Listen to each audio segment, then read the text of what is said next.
জাল পাসপোর্ট কাণ্ডে আন্তর্জাতিক মানব পাচার চক্রের যোগ, আদালতে বিস্ফোরক সরকারি আইনজীবী। জাল পাসপোর্ট চক্রের সঙ্গে আন্তর্জাতিক মানব পাচার চক্রের যোগ থাকতে পারে, পাসপোর্ট মামলায় এমনটাই দাবি করেছেন সরকারি আইনজীবী আদালতে।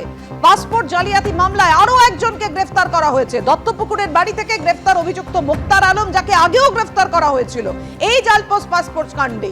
উদ্ধার একাধিক প্যান কার্ড এবং এটিএম কার্ডও। কথা বলবো, আমাদের সঙ্গে রয়েছেন আমাদের প্রতিনিধি আবির দত্ত। আবির, এ তো বিস্ফোরক তথ্য, যেটা সরকারি আইনজীবী দাবি করছেন যে এই যে জাল পাসপোর্ট চক্র, তার জাল গোটা বাংলায় ছড়িয়ে রয়েছে, তার সঙ্গে আন্তর্জাতিক মানব পাচার চক্রের যোগ থাকতে পারে। দেখো, একেবারে এবং নতুন যে বিষয়টি তারা নজরে এসছে তাদের, সেটাই কিন্তু তারা আজকে আদালতে জানিয়েছেন। সরকারি আইনজীবী সৌরিন ঘোষাল তিনি আজকে এই মামলায় যাকে গ্রেফতার করা হয়েছে সেই ব্যক্তিকে আজকে যখন পেশ করা হয় আদালতে, এবং পেশ করার পর তাকে হেফাজতে কেন চাইছে পুলিশ, সেই মর্মে তাদের যে সাবমিশন করেছেন সেই সাবমিশনে কিন্তু পরিষ্কারভাবে জানানো হয়েছে যে এই চক্রের সঙ্গে যে চক্র, অর্থাৎ এই পাসপোর্ট তৈরির যে চক্র, জালিয়াতির যে চক্র, সেই চক্রের সঙ্গে আন্তর্জাতিক মানব পাচার চক্রের যোগ থাকতে পারে এবং সেই সম্ভাবনার কথাই তিনি উল্লেখ করেছেন। তার সঙ্গে সঙ্গে ধৃত মুক্তার আলমের যে কাছ থেকে 23টি জিনিস ইতিমধ্যে বাজেয়াপ্ত করা হয়েছে। তার মধ্যে আধার কার্ড রয়েছে, পাসপোর্ট রয়েছে, প্যান কার্ড রয়েছে, সেগুলো জাল এমনটাই মনে করছে পুলিশ। এবং পাসবুক পাওয়া গিয়েছে, এবং সেই পাসবুকটাও যেটা মনে করা হচ্ছে বিভিন্ন ব্যক্তির।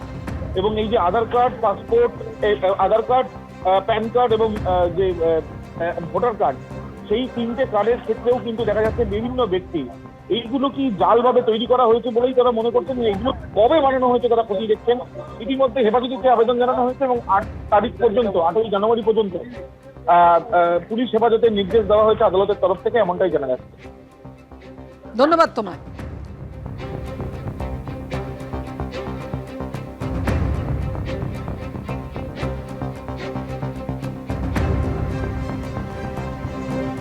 শুভেন্দু অধিকারী কি বলছেন যে পাসপোর্ট জালিয়াতি নয়, এর সঙ্গে বড় র্যাকেট আছে।